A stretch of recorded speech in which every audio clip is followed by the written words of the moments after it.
প্রিয় ভাই, আপনি কি জানেন পবিত্র কোরআনের সার সংক্ষেপ রয়েছে মাত্র 7টি আয়াতে, অর্থাৎ সেই 7টি আয়াতই হলো সূরাতুল ফাতিহা, যার আরেকটি নাম হলো উম্মুল কোরআন, অর্থাৎ কোরআনের মা।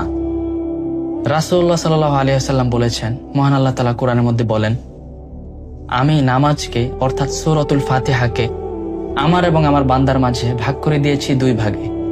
সুবহানাল্লাহ। মানে হচ্ছে, বান্দা যখন বলে আলহামদুলিল্লাহি রাব্বিল আলামিন, তখন মহান আল্লাহ তাআলা বলেন যে বান্দা আমার প্রশংসা করলো। এমনিভাবে প্রতিটা আয়াতের জন্যই মহান আল্লাহ তাআলার পক্ষ থেকে উত্তর চলে আসে, আলহামদুলিল্লাহ।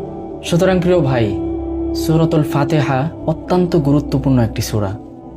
আমরা যখনই ফ্রি থাকব, যখনই আমাদের ওরকম কোনো ব্যস্ততা না থাকবে, তখনই আমরা চেষ্টা করব সূরাতুল ফাতিহাটা পড়ার। এটা খুবই ফজিলতপূর্ণ একটি সূরা, যেটা আমরা নামাজের মধ্যে পড়ে থাকি, আর যেটা নামাজের মধ্যে না পড়লেও নামাজ হয় না। সেজন্য অনেক সময় আমরা ভাবি, চিন্তা করি যে সূরাতুল ফাতিহা পড়লে এমন কি হবে। এই সূরাতুল ফাতিহাকে কোরআনের মা বলা হয়েছে। সুবহানাল্লাহ, আলহামদুলিল্লাহ। যখনই সময় সুযোগ হয়ে ওঠে, তখনই সূরাতুল ফাতিহাটা একবার পাঠ করে নেই। আল্লাহ সবাইকে তৌফিক দান করুন।